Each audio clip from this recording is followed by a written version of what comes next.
மனதை விட்டு பிரிக்க முடியாத நன்னறிகள். சிறு வயதிலே நல்ல ஒழுக்கமான விடயங்களை நம் பிள்ளைகள் மனதில் பதிய வைக்க வேண்டும். நெறி தவறாத வாழ்க்கைக்கு மனதில் நீதியின் படிமம் எப்பொழுதும் நீங்கா இடம்பெற்றிருக்க வேண்டும். ஒரு நதியின் மேல் பாலம் கட்டும் பணி ஒன்று துவங்க இருந்தது. அதற்கான வரைபடத்தை தயாரிக்க நீளம், அகலம், உயரம் போன்ற தகவல்களை வழங்கினார்கள் குறிப்பிட்ட மனிதனிடம். அவர் வெறும் டிராப் பண்ணுகிறவர் மாத்திரமல்ல, நல்ல திறமையான ஓவியரும் கூட.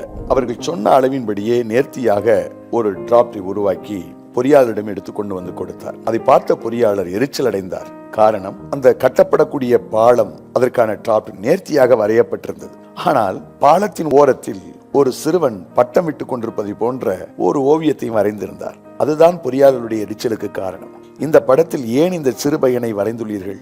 பாலத்தின் மேல் சிறுவன் இருக்கக்கூடாது, மாற்றி டாப் போட்டு கொண்டு வாருங்கள் என்று திருப்பி அனுப்பினார். அவர் அதை மாற்றி மீண்டும் ஒரு டாப்பை கொண்டு வந்தார். பொறியாளர் முகத்தில் மறுபடியும் எரிச்சல். காரணம், அந்த பாலத்தில் நின்ற அந்த சிறுவன் பாலத்திற்கு கீழே பட்டம் விழுவது போல அவர் வரைந்திருந்தார். யோ, இந்த சிறுவன் இங்க இருக்கக்கூடாது என்று உனக்கு சொன்னேனே, ஆனா மறுபடியும் இந்த பையனை இங்க நிறுத்தி இருக்கிற என்றார் பொறியாளர். அந்த டாப் பண்ணியவரோ, நீங்கள் பாலத்தில் தான் அந்த பையன் இருக்கக்கூடாது என்று சொன்னீர்கள், அவனை பாலத்தின் கீழ் தானே வைத்துள்ளேன், ஒரு ஓரமா நின்று விட்டு போகட்டுமே என்றார். அந்த பொறியாளரோ கோபத்துடன், இந்த வரைபடத்தில் எங்குமே சிறுவன் இருக்கக்கூடாது, போய் திருத்தி கொண்டு வா என்று அனுப்பினார். சில தினங்களில் திருத்தி வரைந்து கொண்டு வந்தார். அந்த வரைபடத்தில் எங்குமே அச்சிறுவன் இல்லை.